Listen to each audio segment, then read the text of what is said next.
Okay, it's 4:05, and I think we have to kickstart today's program. And this is the second session of Study Abroad Adventure. And I came up with the idea of educating people in Ghana and other parts of the world about studying abroad opportunities using my network. That is people I know who are also studying in Europe, in America, and other parts of the world. So today we are having 3 speakers for the session, and I'd like to go through the online ethics. And please, all participants are supposed to mute their microphone, and I'll only give them the option to speak. And you have to drop your questions in the chat. If you have any question at the end of the session from other speakers, you have to drop your question in the chat. Okay, so I'm your host for today's program, Nanafini Forsen, and my co-host is Begimai Usubaleva, who is also a master's candidate in international development and agricultural economics in Prague, Czech Republic. She's studying in the Czech University of Life Sciences in Prague. So we have 3 speakers for today. We have Mame Ako Bensa. So I'll quickly go through her biographical sketch. Mame Ako Bensa Bebio is a degree holder in agribusiness management from Kwame Nkrumah University of Science and Technology. She was the first female president of the Agribusiness Students Association of Ghana, Kwame Nkrumah University of Science and Technology. Due to her great leadership and academic prowess, she started her career at Ecom Ghana as a national service person and served for about 3 years in the organization. Currently, Mame is enrolled in a double master's degree program in food and agribusiness from Audencia in France and FICA in Brazil. She's the only Ghanaian who won the prestigious AFL scholarship in 2020, that is last year. Our second speaker for today is Godfred Appiah. Godfred holds a bachelor's degree extension in industrial chemistry from the University of Cape Coast in Ghana.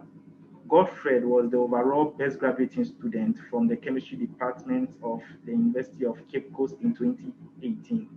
He served as a research and teaching assistant in the Department of Chemistry during his national service in Ghana. Currently, Godfred is an Erasmus Mundus scholar studying an international master's degree program in environmental technology and engineering from the University of Chemistry and Technology in Czech Republic, the Ghent University in Belgium, and IHE Delft in Netherlands. He has published papers in reputable peer-reviewed journals. Our third speaker for today is Mr. Kofi Boakye Yadom. He holds a bachelor's degree extension in food science and technology from Kwame Nkrumah University of Science and Technology. He completed as the best graduating student in 2017, and he voluntarily served as a teaching and research assistant in the Department of Food Science and Technology during his national service.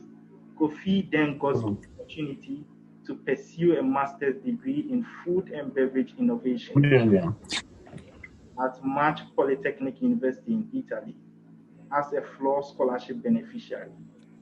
Completed his master's degree in December 2020 with honors, and currently he is working at Polytechnic University in Ankara. I'm serious. So please, I would like all participants to mute their microphone, and please, if you can all mute your microphone, including with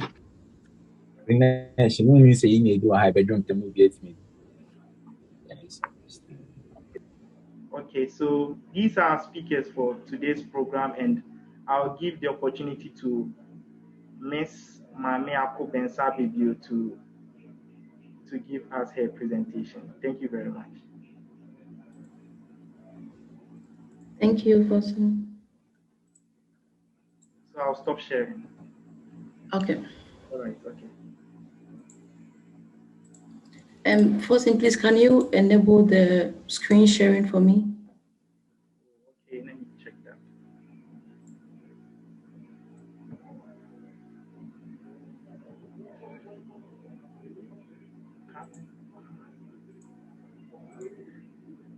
Let me check that. Okay, so mommy, if it's not working, let me share from. Okay, or make me a co-host or something. I don't know. Okay, all right. I think nothing. You can just remove the blocking of it. Just let it everyone share. All right. Anyone can. Yeah. All right. All right.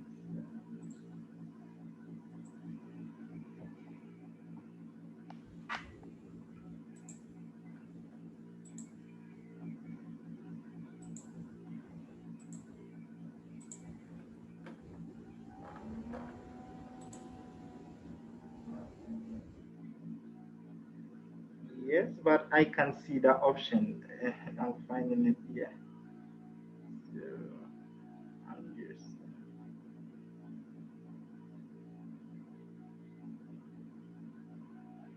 I think, mommy, I can share from my end. What do you think?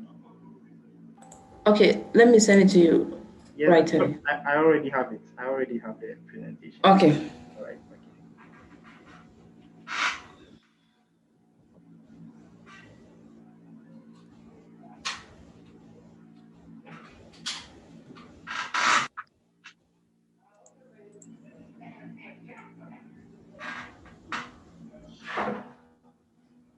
I think you can. Nothing. You can simply go to the share screen button and click advanced sharing options. Click Okay. all Participant. participants, and I Yes. think it should be able to. Yes. Okay. Yeah, advanced sharing options. Click all participants. Your participants may now be able to share. Yes. Okay. Okay. I think it's done now. Thank you very much. Yeah, Yes, great. thank you.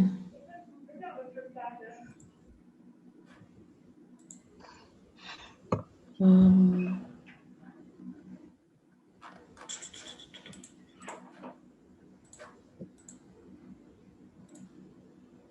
okay, please, can you see my screen? Yes, please. Okay. All right, so welcome everyone to the second edition of the Study Abroad Adventure. And as Forsen introduced me, my name is Mamiako Bensabibiu, reading a bachelor's and master's degree in Audencia Business School in France. So my presentation will talk about specifically about my experience, about studying in France, and the things you need to study in France, the document to prepare and visa process, and also the icing on the cake, that is the study abroad opportunities you will encounter. So I will first start with the admission process. So the admission process. So first of all, the admission process does not start today or when you think you want to go to school. No, but ideally you should prepare in a year advance if you are planning to study abroad.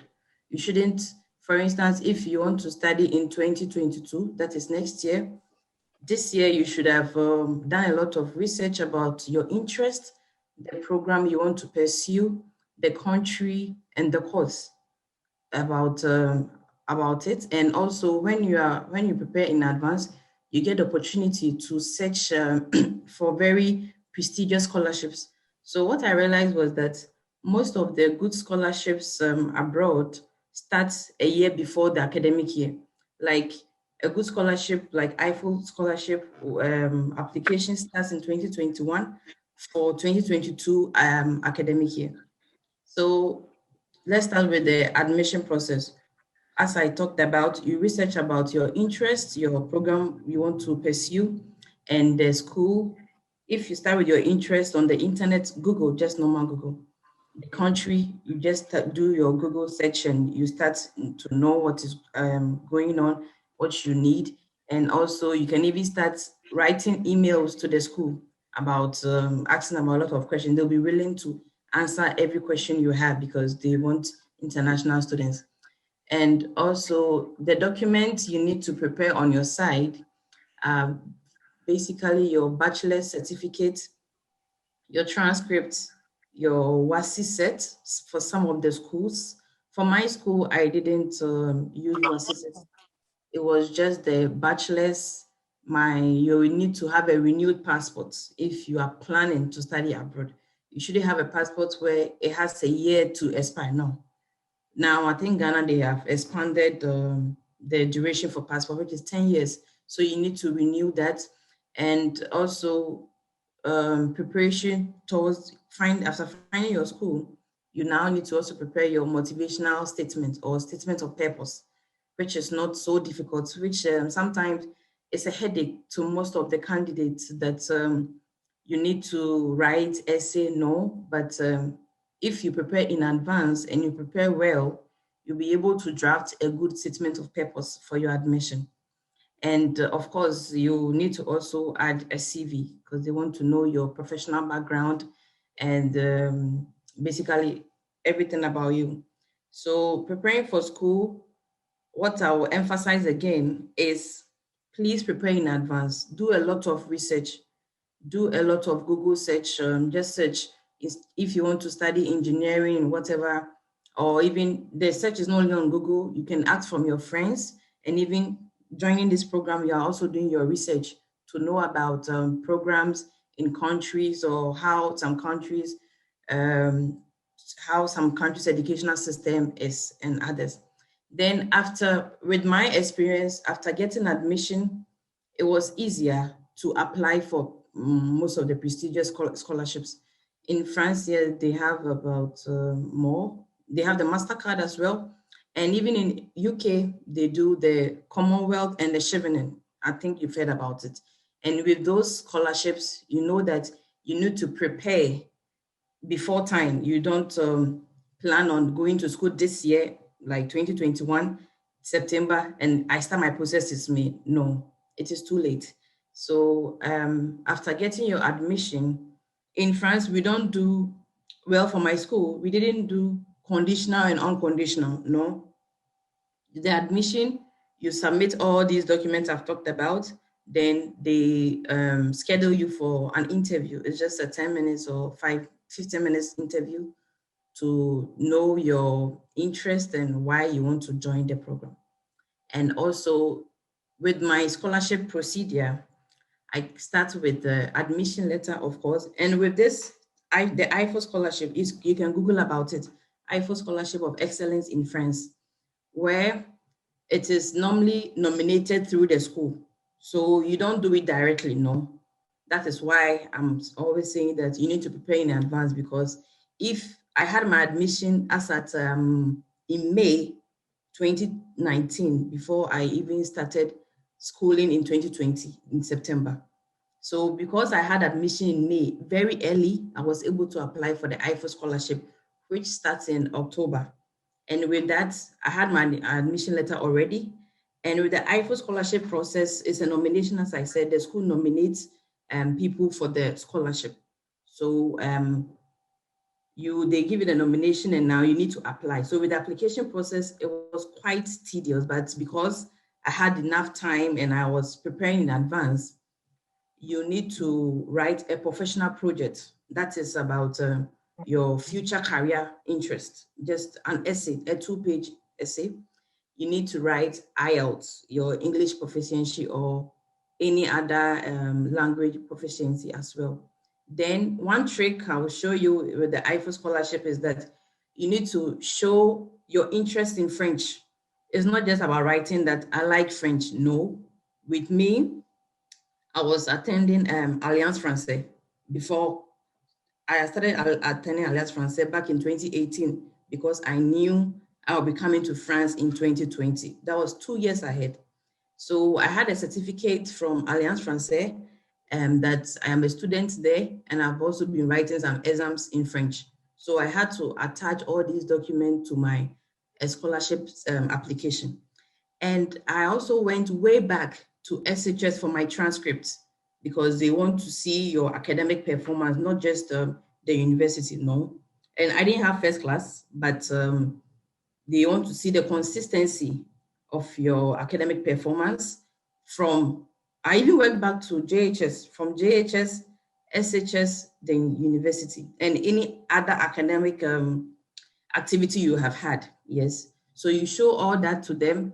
And also, if you are working, you present a recommendation letter from your company introducing you to the scholarship people that you work with them. This is what you've done. So you get more edge because it's a very competitive scholarship, I must tell you. And also a recommendation letter from your school as well. Well, for my admission process, I didn't submit any recommendation letter, but for the scholarship, I had to submit about 2, one from my work and one from back in my university. So that is why it is very essential for you to have a very good relationship and cordial relationship with your lecturers. It shouldn't just be after school you are done with them, no. There should be more relationship and more communication with them. So when you're going back to them for help, it won't be a problem. They won't be hesitant to help you. And with me, I had a good lecturer who was very supportive because I had built a relationship with them. I prepared in advance, and even with the recommendations, I had to tell them what to put in the letter. They didn't just write it. I told them they should do this, they should do that, and they had to even retrieve a lot of evaluation sheets for my performance in the university, which took a lot of time. But because of the time I had, enough time I had for preparation and the relationship I had with my lecturers, it was easier for us to get things done. And of course, by the grace of God, of course, you pray about all these applications you are doing, because if you don't get the grace of God, it won't be easy. Those of us who believe in God, exactly. And then I think I'm okay for this place. Then we come to the visa process. For the application is quite easier because you just gather the document, you have them already, yes. And the scholarship too is not that easy, but it is easy because if you have enough time to understand and also learn from people who have applied before, they can share their experience, like how I'm here to share my experience.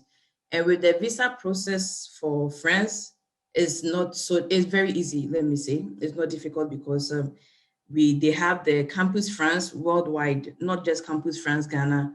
They have Campus France everywhere, which are available to support students who are interested in studying in France. So with the visa process and also accommodation, yes, it's now in France for students accommodation, it is called cruise. That is why I have the cruise accommodation, yes, for students. But because I had the scholarship when I applied in October, the results came in April. So I didn't have any problem with the visa and accommodation because the scholarship takes care of everything now. So with the visa process, what I know is that you will need to have a blocked account. I don't know much about it.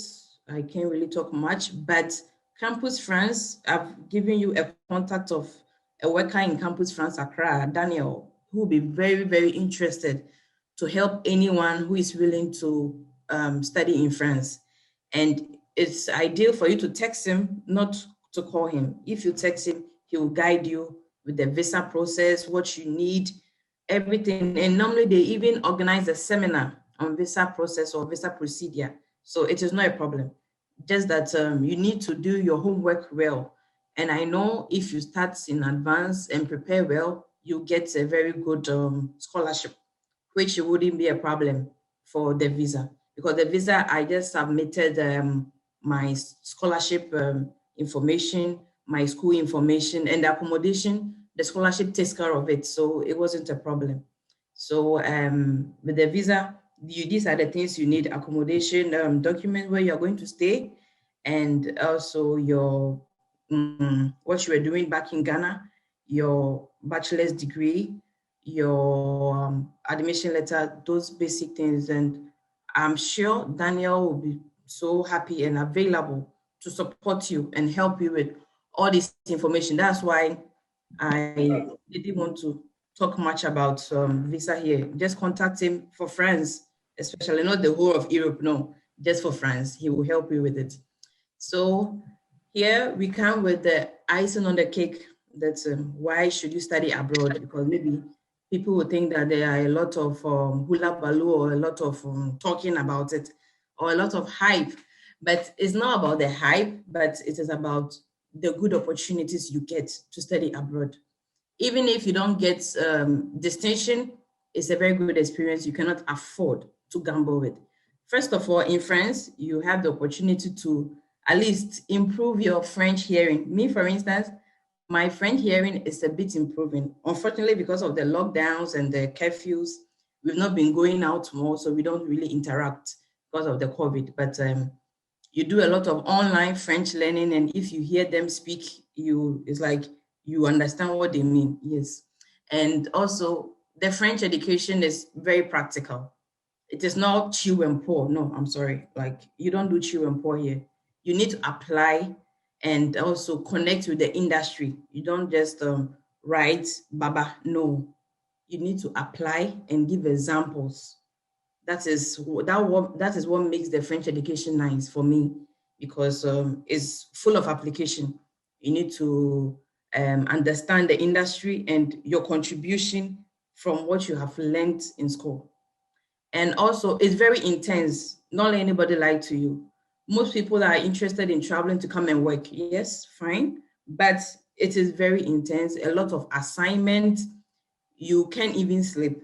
I mean, you don't even have the time to do a lot of things. And with the education system, you need to have a lot of internet browsing. You need to be doing a lot of search. Yes, you don't have to just be reading what the lecturer has given you. You need to broaden the horizon. I mean, you do a lot of research outside the scope and apply. So that is the French education, and a lot of teamwork. For instance, this semester, we didn't write exams. It was all about project writing with your teammates. You work with teams, and you do a lot of presentations. Every day you are presenting, every day. Even if you have to write a 2-minute paper, you do a presentation. So you need to start tuning your mind, how to work in a team, how teams work, and other things. And also another opportunity you get in France is the cultural diversity. There are a lot of international students who come here. For instance, in my class, I had about 16 nationalities, different nationalities from South America, Asia, Europe, Africa, of course, and Australia. No, I didn't have Australia. Everywhere in the world. So there's this cultural diversity where you tend to bond with a lot of people. And of course, you learn and improve on your French, and international network with all this cultural diversity. And also you have the opportunity to travel to Schengen countries with just a ticket with the bus or the train. You don't need to apply for visa to go to Germany or Holland when you're in France or in Europe or in the EU. You just move. And also, one most important thing to study abroad is the strategic career lab you get. I mean, it's very critical. If you study abroad and you put yourself in the education, everything you do is strategic now. You think like someone who is more focused and serious. So when you go back to your country or you come back to Ghana, you have a very good perspective and exposure to apply at work and be very, very hardworking. So I don't know whether my time is up or my time is going, but with all these talks I've said, one thing I wish, or these are some of the few tips I wish to share with you if you want to study abroad, is it's quite difficult, especially if you don't know, you don't have the knowledge, you don't have the information, sorry. You don't have the information. You need to have information. And how do you have information is to be open-minded and explore. Be very curious. Just ask questions. No, just find out why this, why that, to open your mind. Don't just be, I came here to study, I came here to study. No. The studying, you could have done it in Ghana or anywhere, but because you want that exploration, that exposure, you came here, you need to know it got to a time where in a week I was eating only French food. Yes, because I just wanted to know how their food is. I don't want to be here eating fufu and banku. No. So that is some of the open-mindedness you need to do and explore, and also be independent, especially if you have the internet. Because if you're a student, you have a laptop, of course, and you have a very good internet in Europe. So you do a lot of internet browsing for yourself and independent. Don't depend your decisions on other people. No, everybody has the race they are running. So just be focused and know where you are going. Don't just follow people. Follow your vision and your mission why you came abroad. If God permits, in the following years, you get the opportunity to travel abroad to study. And also, as I said earlier, let the internet be your friend. Of course, you need to do a lot of research on the internet, not just always asking questions. Everything is on the internet, the school you want, the program you're interested in, just go on the internet. Everything is there. So this session may not be enough, or it may be too limited for us to talk about everything here. So I wish if you want to contact me more or something, this is my LinkedIn profile or my LinkedIn QR code, where you can just use your phone to scan and you connect me on LinkedIn. Then we take it from there. I think it will help. After this session, we do our Q&A session, and it's not enough with you, we can still contact through LinkedIn. So I'm happy you joined this program today because you're curious to know about how to study in France or how to study abroad. Yes, Forsen mentioned it was a double degree in France and Brazil. Yes, my program runs from France and to Brazil. So we are supposed to go to Brazil next year to continue the education, which is also part of the curriculum. So this is me, and thank you and welcome once again. So I know there are other more information my other colleagues will share with you as well. Thank you. Thank you very much, Mamiako, for your presentation, and that was a very quick one. So I think the next speaker is Mr. Godfred Appiah. So Godfred, over to you. Thanks.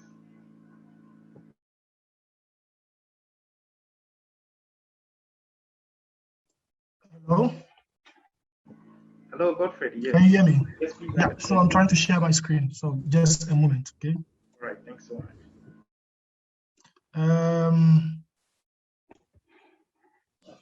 Hello? Yeah? Good Can you, what?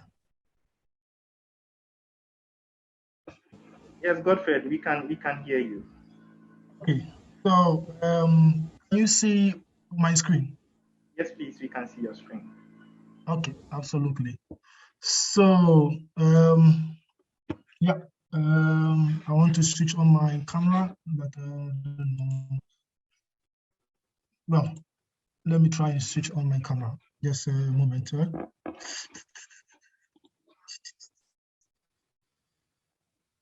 don't know why. You know what? Let me switch on my camera first, and so that I can share my screen. Or you don't mind?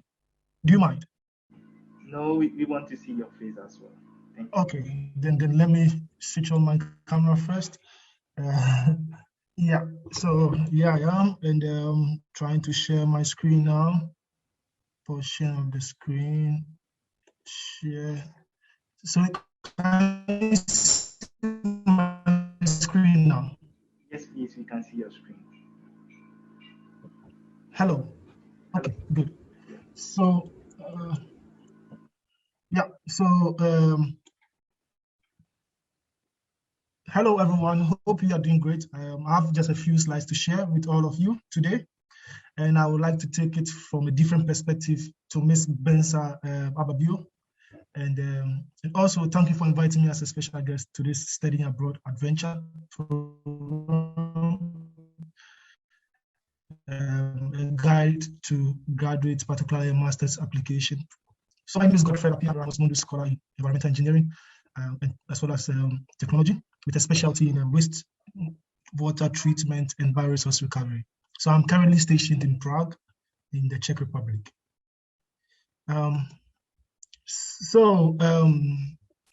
these are the key pointers for today's section. And we are going to go through why do we want to further our studies, and how can we prepare for a graduate school?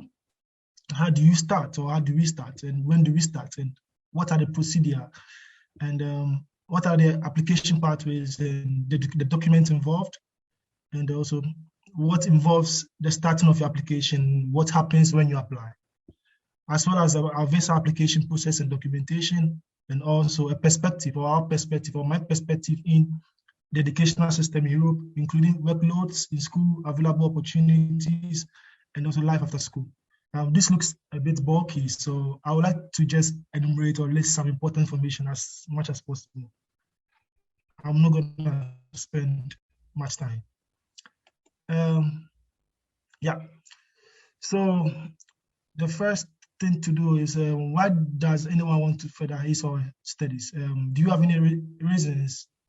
Does anyone have any reasons? Well, since this is not like a discussion forum, I'll just go straight.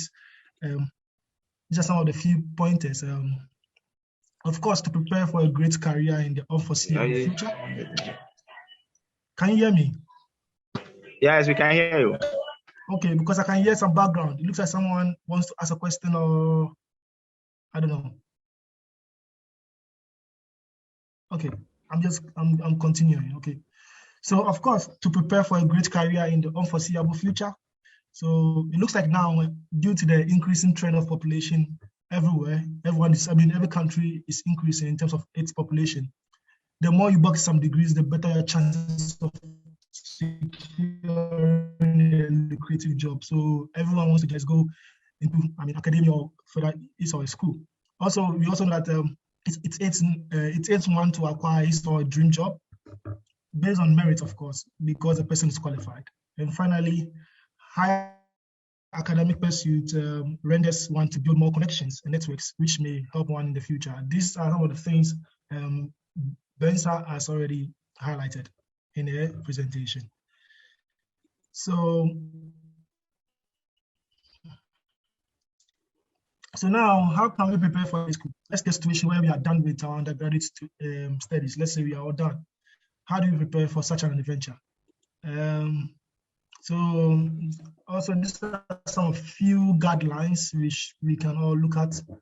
We have to identify our career plans first, as the important thing. Sometimes I know this can be difficult to do right after, but it's very difficult.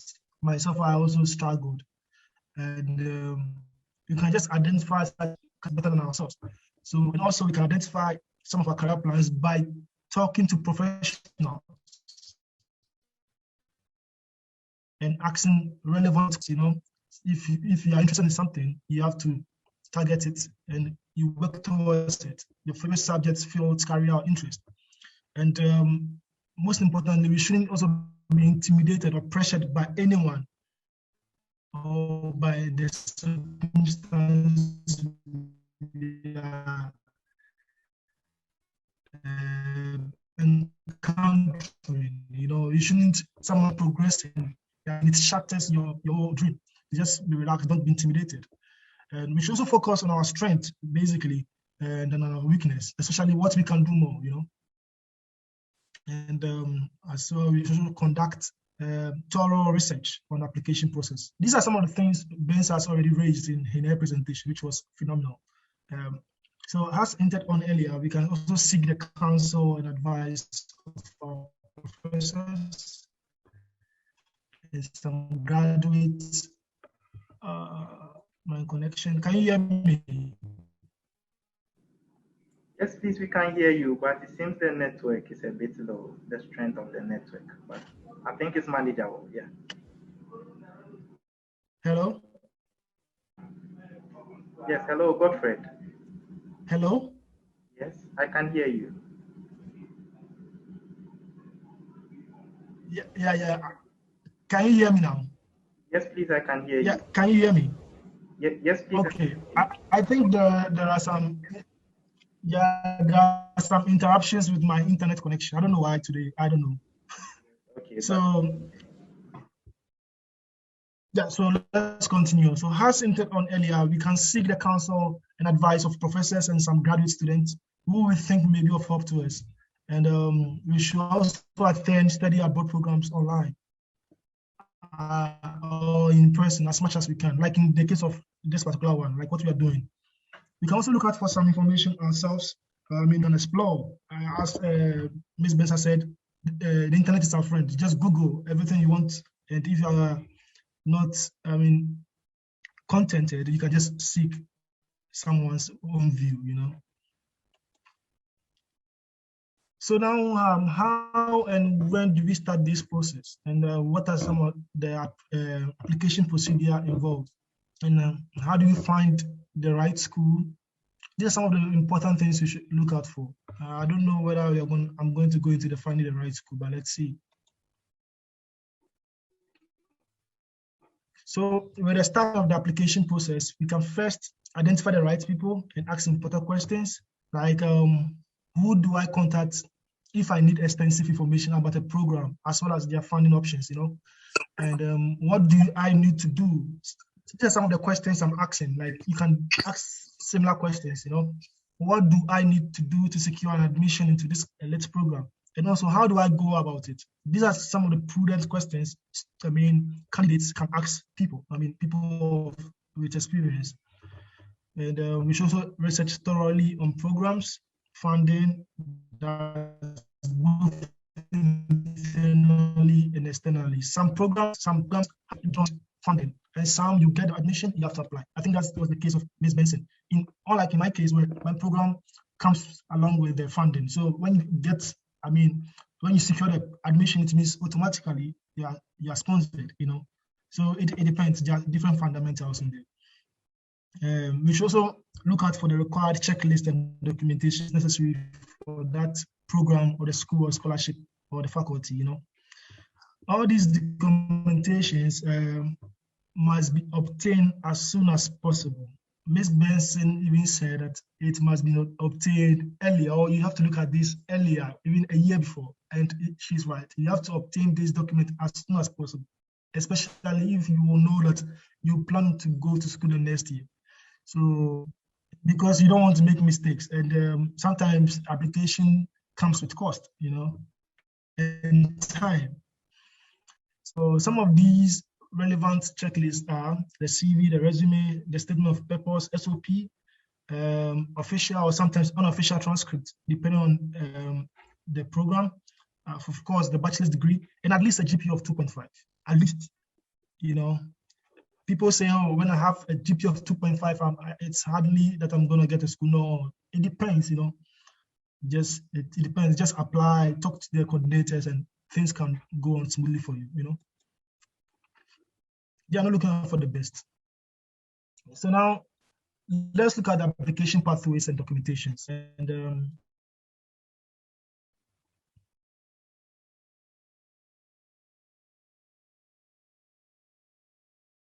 through agents or representatives, or we can apply it by ourselves. Like in my case, I applied by myself because in my programming, I applied through agents.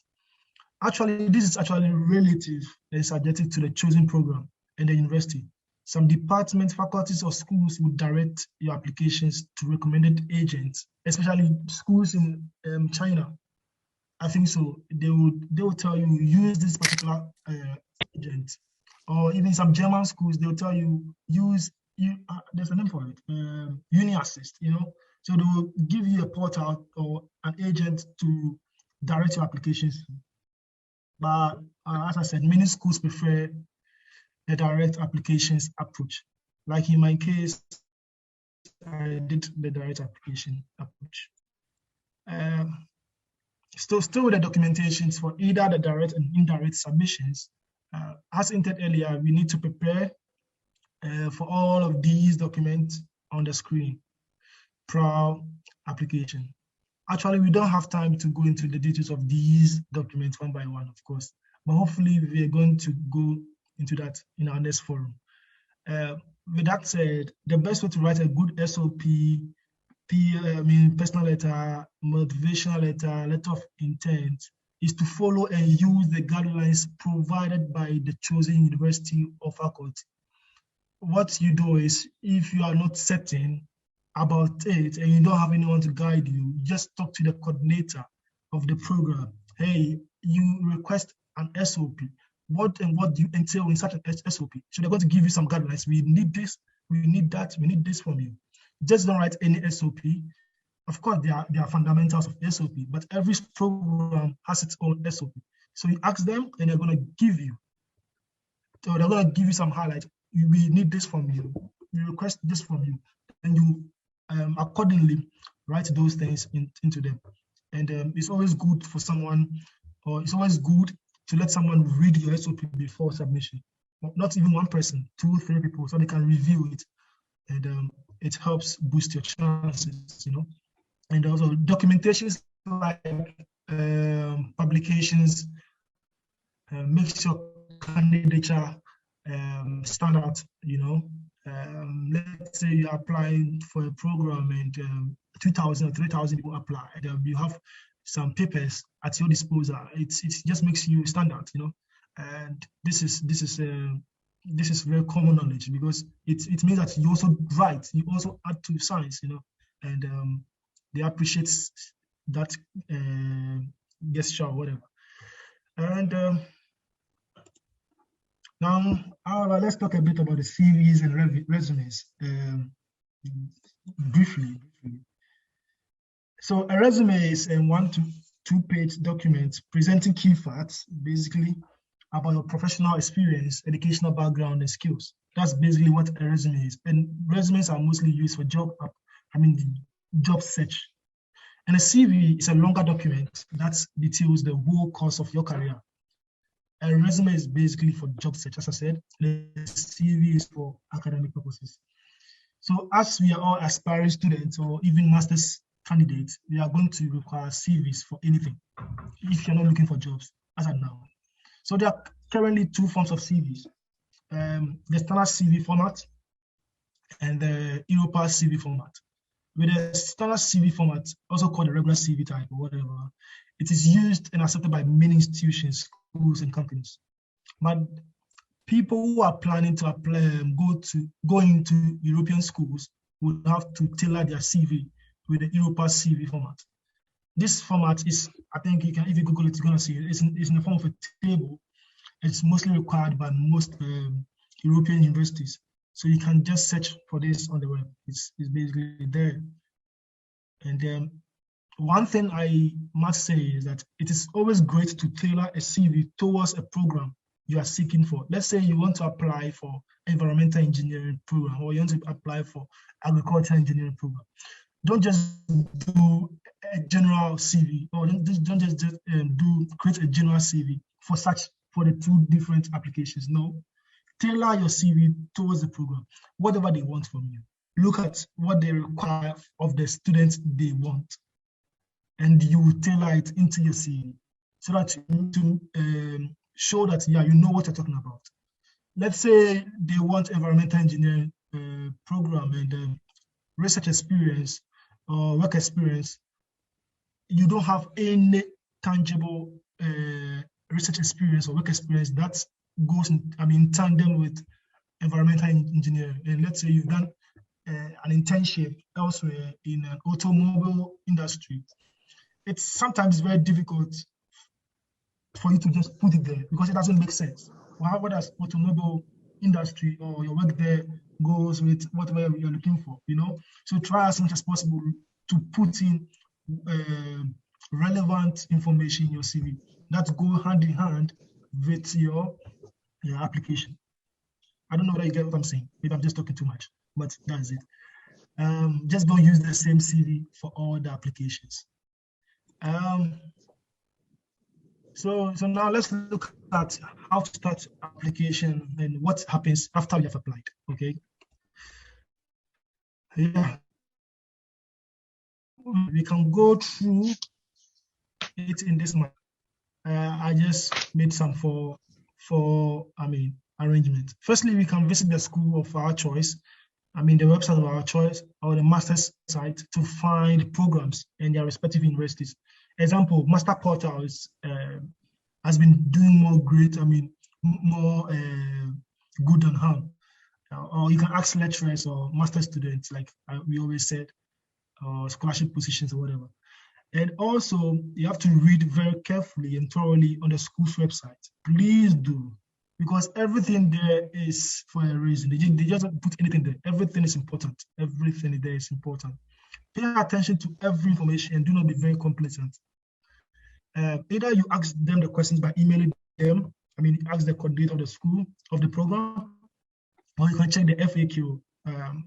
I forgot the full meaning of FAQ, something with questions, FAQ on their website. After reading all the key information on the website or on the university website, check the application procedure and requirements. Start the application by opening an account if required. Sometimes they require you to open an account, and always use the university's email. Let's say, in my case, when I was applying for Erasmus Mundus, then I was doing my TA-ship in UCC, University of Cape Coast, those who don't know. And then I had a student email, right? And I also had a personal email. So prior application, I was confused as to which email I should use. And I was advised by people who have done it that you always have to use the student email or the school email or an institution email. That shows, this shows that, of course, you are working or you are responsible, or it brings some sort of officiality, and don't also use any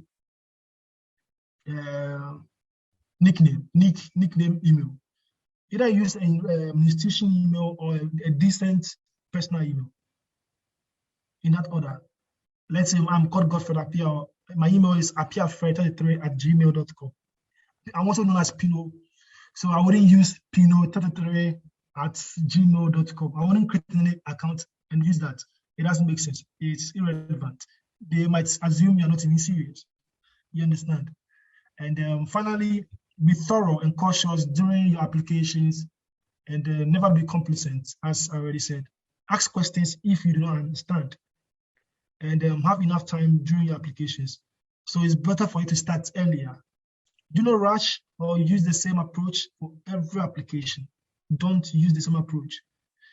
You can have some document that runs through all the applications, like a bachelor's document, bachelor's degree document, official transcripts, but the SOPs, the MLs, the PLs, LOIs, all of these must be tailored towards whatever you're looking for. And also, with time, frequently track your applications and check your emails for any updates and stay up to date. Don't forget, if you use this particular email, don't throw the email away. Don't neglect such emails. Be always, check these emails and see your inboxes. Yeah. So what happens after you have applied? And this is worth knowing, you can receive notifications from our applications in our mails or in our student application portal in either of these categories. You can get unconditional, can be in the unconditional category or conditional category, waitlisted, or then progressively can be interviewed, online test or assessment, unsuccessful. You understand? Like in the case of Ms. Benson, she said with a French one, they don't either put you whether you're unconditional or conditional. But in most European schools, schools with scholarship, you are classified under these. Sometimes you can be kept or grouped under unconditional. It means you have met all the entry requirements and your place on the course is confirmed. It means you are good. If you're unconditionally confirmed, it means you are good. But if you're conditionally confirmed, it means you have received an offer to join the course, provided that you meet certain requirements. There can be some requirements which you have to meet. You understand? Let's say a little requirement, let's say geographically, they wanted someone from this particular place, but they want this person. Let's say they wanted to go list by a Ghanaian. No, you don't meet that category. You can also be waitlisted, and waitlisted means that you are shortlisted in the second group or second batch of the admitted students. With this, it means that when an admitted student, let's say, decides to drop out from the program, you may be considered depending on the ranking. You know, the second batch is ranked based on merit. So if you're on the first position and someone decides to leave the program, then they might now give you the position the opportunity to apply, receive the offer. If you're on the fifth position, then it goes in the order. The first might go, so people drop off the program, then you don't have any option. You understand? So progressively, let's say you have an unconditional offer, and now you are going for an interview session. So you have been invited to interview, after which the university will just make a decision on whether to offer you the place or not. So this interview phase 2 times, 2 ways. Either you already have unconditionally, you are already on the unconditional phase, or you're in the conditional phase. So after the interview, they're gonna choose or select whether you should be part of them or not. Or you can also be tested. This is done to further shortlist people and check their suitability. I mean, these are some things that have been done with regards to application. And when you're unsuccessful, it means you have failed to gain any place on that course. For that, you just have to just redirect your attention somewhere else. I always say that rejection is redirection, because if you are rejected and then you keep it in your head, I'm of no good. No. You just have to gather the same momentum. It's very difficult. We've all been rejected before. Just gather the momentum, seek some elsewhere, and who knows? That's where maybe your sign will shine, you know. So now, great. Let's assume you have secured admission and then we need to leave the country for abroad, right? We need to now secure our visa, and this visa process has its own process and protocols, as well as documentations.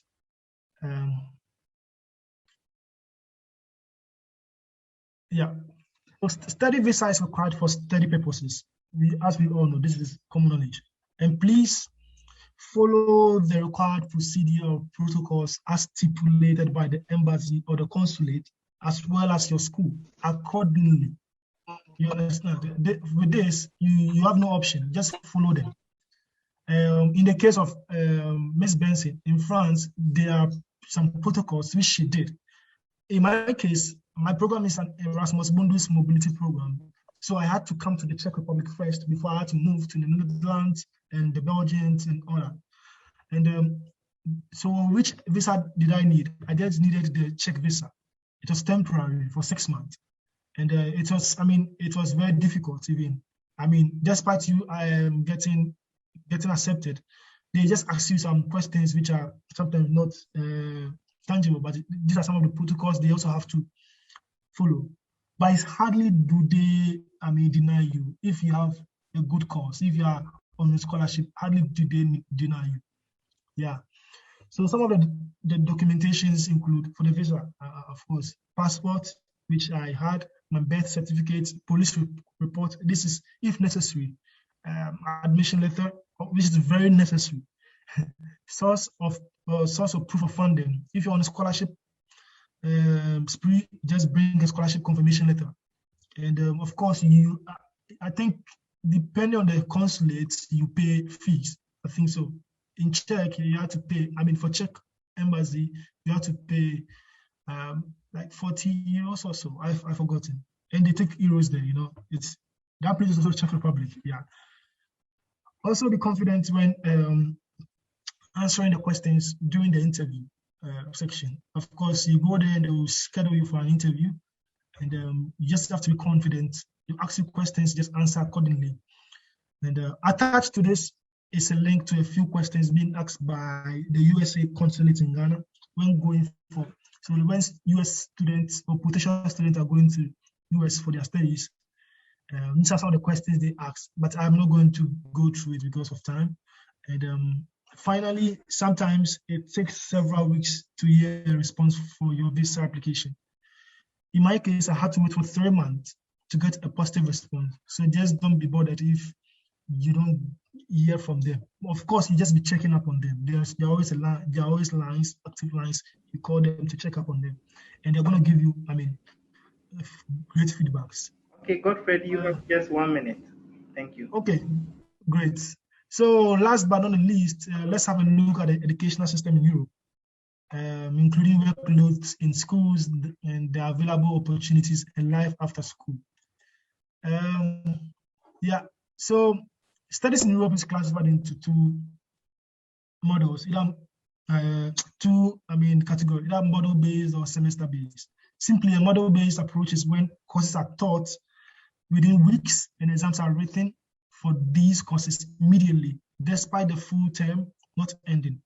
Unlike a semester-based, which we all know is a regular study approach where we write the exams at the end of the semester, on the full term.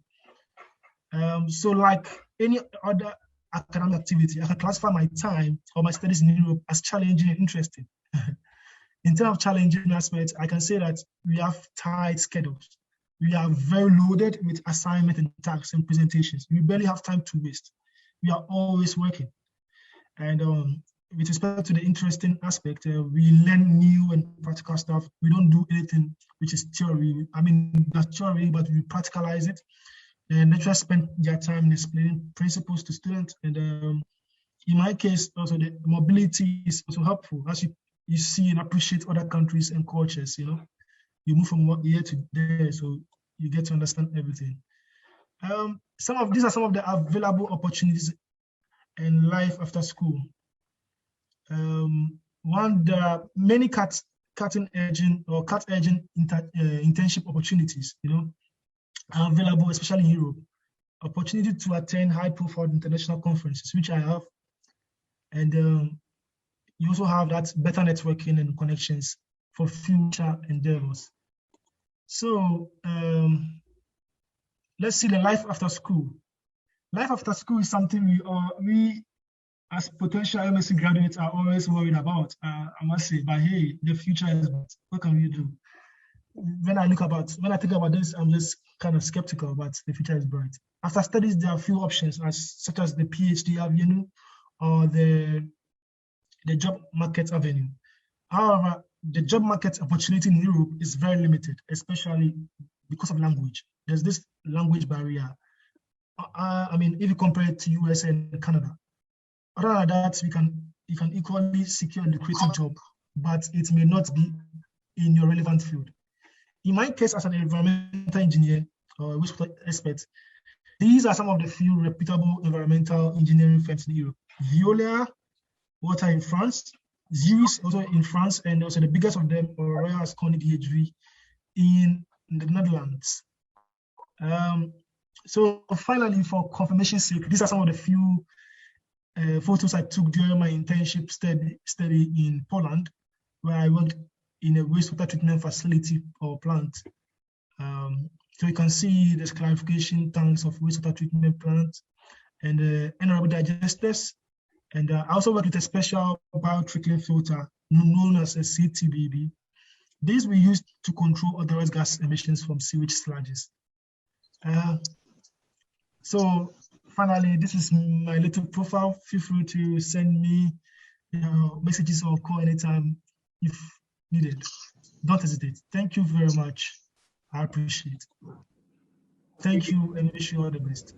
Okay, thank you very much, Godfred Apia, for your lovely presentation. I think time is fast spent, so we'll move to the last speaker, Mr. Kofi Boache-Yadom, to give us his presentation. Okay, thank you very much. Please, can you see my slide? Yes, please, we can see your slides, Kofi. Okay. I wouldn't want to waste so much time because my other colleagues have spent enough time elaborating on the various application procedure.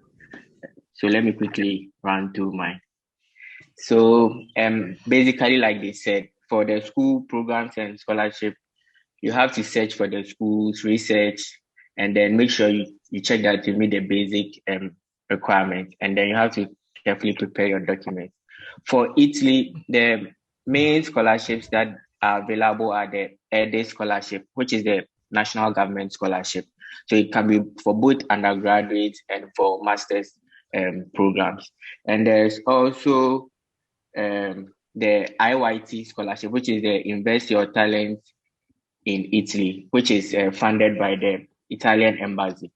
There are also Erasmus Mundus scholarships, and there can also be scholarships that are specific for schools or departments, and also program-specific scholarships, which you'll find on the school's website once you start researching about the schools. And again, the documents that you need for the school admission and the scholarships are basically all that they've talked about again. The passport, the CV, recommendation letters, proof of English proficiency, and interview. In my case, the school admission was together with the scholarship application procedure. So during the interview, they ask you a lot of questions, and based on that, they decide whether they should give you the scholarship. You can get an admission without getting a scholarship, and you can also get both. For Italy, you first get a pre-admission before later you enroll. You do pre-enrollment at the embassy, and then you finally come to Italy, and then you complete the enrollment application.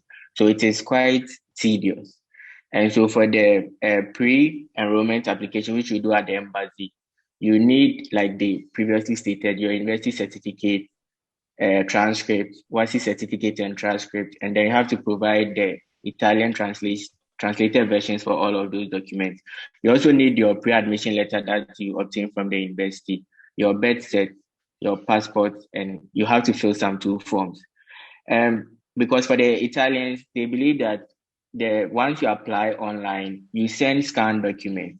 And so when you go to the embassy then verifies that all the documents that you have submitted are legitimate documents and are not fraudulent. That's why you have to do the pre-enrollment. After the pre-enrollment, if you are successful, you apply for the visa. So for the visa, you need quite a lot of documents, and sometimes they are difficult to obtain. But like my colleagues previously said, if you start early, you'll be able to acquire all these documents before the application process begins. So you have to fill a visa application form. You have to add your passport, your travel insurance. You have to book a flight, but usually you do a dummy flight booking. The same for the proof of accommodation. Most importantly, you need a personal bank statement with a minimum balance of 6,000 euros. That's approximately 42,000 Ghana cedis. If you also have your scholarship letter, you can add a scholarship letter to it. And then your birth certificate, in addition to the pre-admission letter, you also have to provide other documents that will prove of your income or family income. So with that, you need your family status composition. And in the event that you have one parent, you have to show evidence that either they divorced, one is dead, or one of your parents is missing. And if there's somebody who is your guardian, there should be a document that shows that they are qualified to be your guardian. There should be a document that shows that they are qualified to be your guardian. And again, you have to provide evidence of bank statements of your parents, their tax clearance forms, and pay slips and other supporting documents. But you have to take note that the process can be very tedious and costly. So like they rightly said, you have to start acquiring your documents early. And then you have to take time to check all your documents, especially make sure that they are very consistent. The name, especially your first name, middle name, surname, you have to check all the time that the correct arrangement. If there's a hyphen, you have to make sure that all the time the hyphen is there. Your date of birth, your address, all your personal details must be consistent throughout all your documents. In most cases too, you may also need to add documents from your parents. And so you need their support. Some of us, our parents didn't even have like valid national ID. So we had to now help them do their IDs. Some parents also, their names, Ghana obtaining documents is very difficult and we don't really take good care of them. So somebody can have a name like Kofi Mansa. In another document is Mansa something else, and so it's all confusing. But you have to make sure that all your documents are correct and everything is consistent to make the whole process easier for you. So upon arrival, you have to go to your accommodation, but most importantly, you have to keep in touch with your university correspondent, usually the international relations officers. They'll be in contact with you. And once you arrive in Italy, you do your tax code, and then you obtain your stay permit, which is for a year, and you can renew. Every year you can renew your stay permit. And then you complete the school registration. You open a bank account because you'll be getting your scholarship money from there. And then there's a health insurance in Italy, it's 150 euros for the whole year. And then for bus ticket to a student, you pay 150 euros for the whole year. So the educational system, again, my colleagues have already touched on it. Presentations, assignments, projects. Due to the COVID, we had to switch some of the lessons online, but prior to that, it was in person.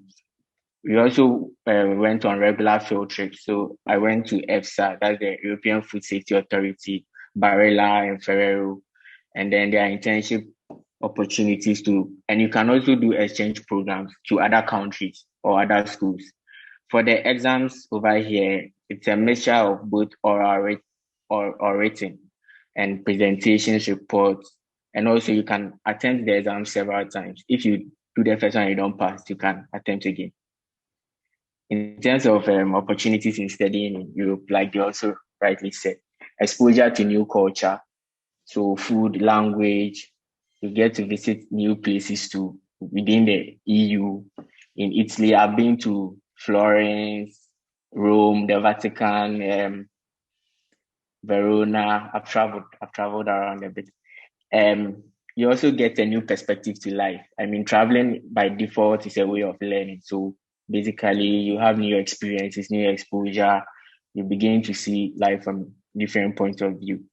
And it's also easier to obtain visa to non-EU countries as compared to applying from Ghana. Because over here, they trust their documents more. And it's easier also even acquiring documents here.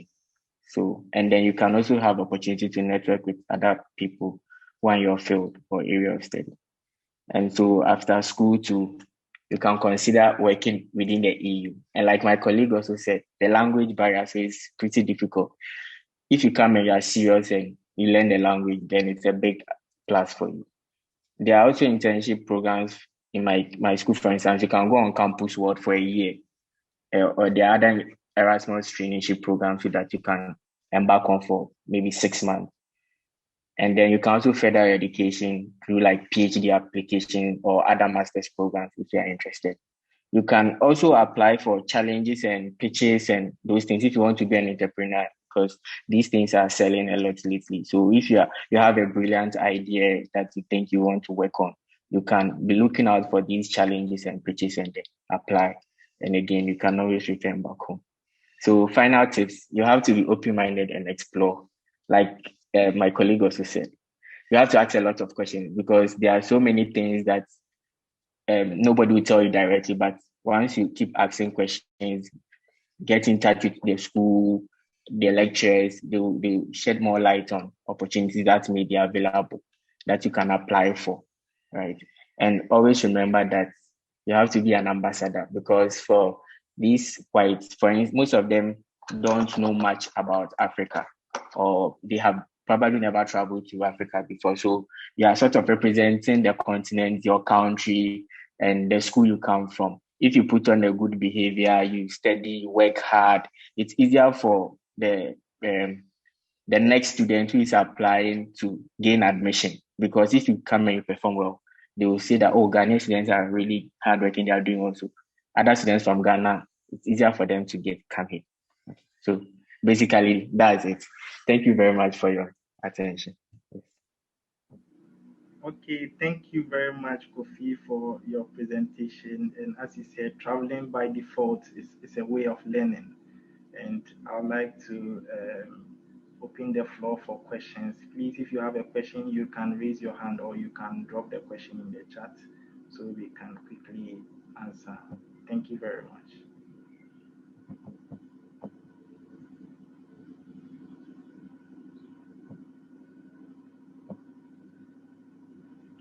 Okay, so please, if you have a question, you can kindly drop in the chat, or you can, yes, Mr. MKO, please, you can ask your question. Thank you.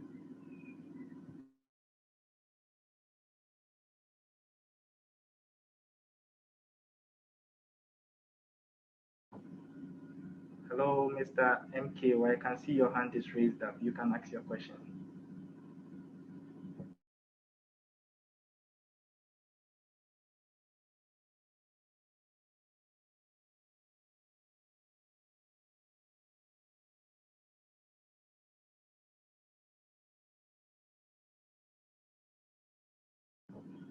Okay, so are there any other questions from any other participants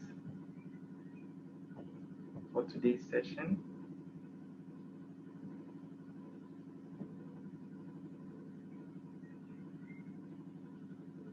Okay, so if there are no questions from our participants, I think everything is clear now, and you can also contact the speakers if you have any other question on LinkedIn.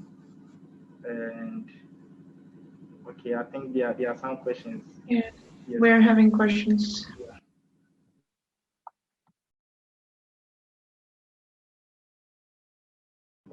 Okay, so I think Kofi, you can take this question. And please, are diploma certificates accepted for degree programs?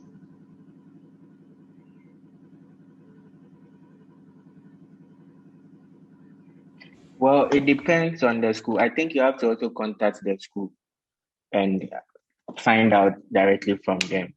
Because if the program is very competitive and they are applying, there are other people who have maybe higher degrees and they're applying, they may probably select those people before you. But then it depends. It depends on the program. For the whole school application, nothing is actually cast in stone.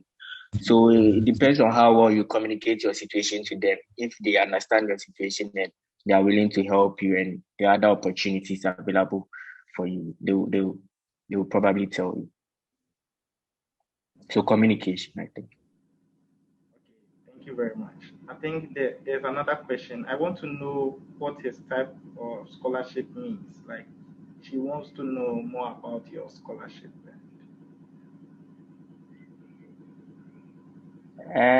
Like I said, the scholarship, the funding comes from different donors. Oh, okay, go ahead. Goes to Godfred. Godfred, please, Rabda wants to know more about your scholarship type, the Erasmus Mundus scholarship. Okay, Erasmus Mundus scholarship. Is that the question? She wants to know more about Erasmus Mundus scholarship. Yes, please. Okay, Erasmus Mundus scholarship is an European mobility scholarship for students who want to study and travel at the same time. So let's say you're gonna do a first semester in this particular country, the next semester you do it in another country, and the third semester you do it in another country. And the final semester you can choose within these three schools to do your final thesis. Like in my case, I started with Czech Republic, then I headed off to Netherlands, and I went to Belgium.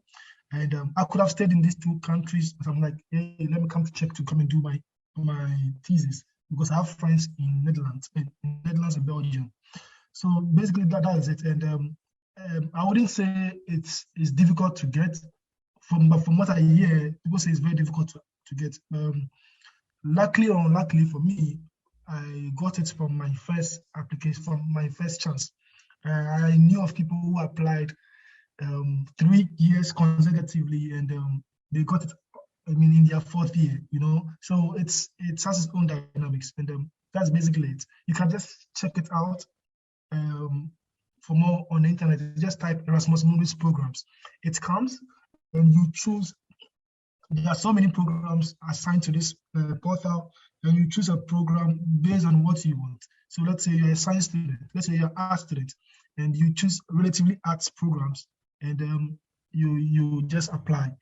And you don't apply from one, let's say, portal. Every program has its own way of applying, and every program has its own requirements. So it's quite dicey.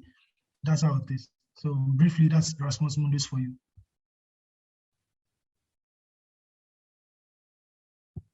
Is that okay, please? Okay, I think it's very okay. And Thank you very much. there's another question from I don't know. Are there scholarship opportunities for teachers who hold a diploma?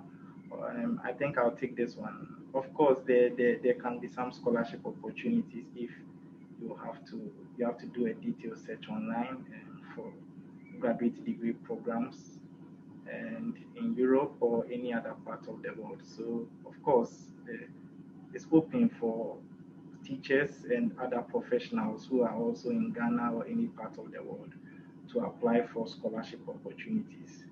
So you can easily chance on one if you do a detailed search and then you are able to provide them with the documentation that they need. And yes, writing a very good statement of purpose, having enough motivation to understudy that particular program. So I think there are no other questions from our participants. So I'll hand over to Begimai to take over the session. Okay, I would just like to thank you all our speakers for these nice presentations and sharing with us. I guess there is a question or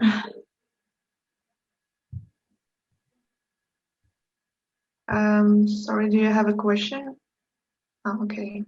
They have muted themselves. So I just want to thank our speakers for their nice presentations, for sharing with us this useful information, which is really important. And also I want to thank our participants for joining us. And also, as my colleagues mentioned about, you should always check the websites of the universities if you need exact information, because there are always different information in different conditions, and do not hesitate to contact them strictly, because they will also see your intention and you will have more chances to get this chance. And also, if you want to apply for a scholarship, just look for different scholarships, not be focused only on the one, because if you try several ones, you will have more chances. And always there are sections with scholarships on the websites of the universities. So try to check them, because you could find nice governmental scholarships with good conditions too. Just try yourself and you will be lucky. So thank you for participation one more time. And if you have any questions, just you can contact our speakers. You can contact Forsen directly, and they will be great. They will be happy to help you. And hopefully we'll see you next month on our next session. Thank you. Okay, thank you. But we'll have to take a group picture together. I think maybe Becky Mike, can you take a screenshot, and if please can all participants turn on their camera if the environment is very okay, so we can take a group picture. Yes, please. If your background is very okay, you can turn on your video. Okay. All right. Millicent, we can't see your face. Millicent, I think Venice is also here. Venice, we can't see your face. Emmanuel Della, we can't see your face too. And Infinite Hot 6, MKO's phone, Samuel Dadson, Venice, we can't see your face. And a lot of them, Dr. Move, Icon, Kelvin Ify, fellow Irabina also. Like, we can't see your face.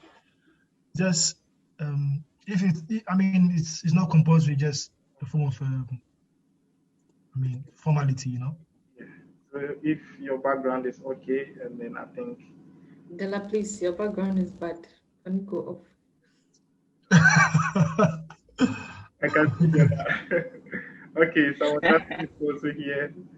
And Irabina, it seems maybe her background or something. So I think maybe someone is not comfortable taking pictures. Yes. I think we can just take the picture. Yeah. So Becky Mike can take the picture. And yeah. Okay. I hope you're all ready. So 1, 2, 3. Cheers. Oh wait, one more time. We need to do it one more time. Sorry, my problem has stopped. So.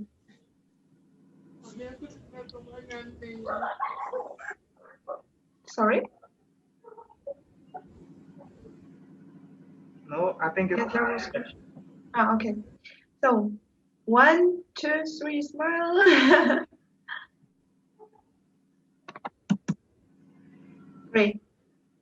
Thank you. We had a start. Okay.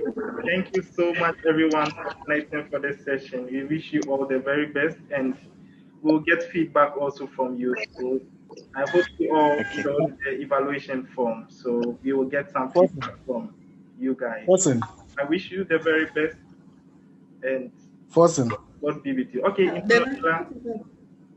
I have personal questions for Mami Ako, so could you tell her to get in touch? Yes, please. Mami Ako will get in touch with you after the session. Okay. So thanks so much, everyone, and I wish you guys the very best. Okay. Bye-bye. Good luck, everyone. Bye.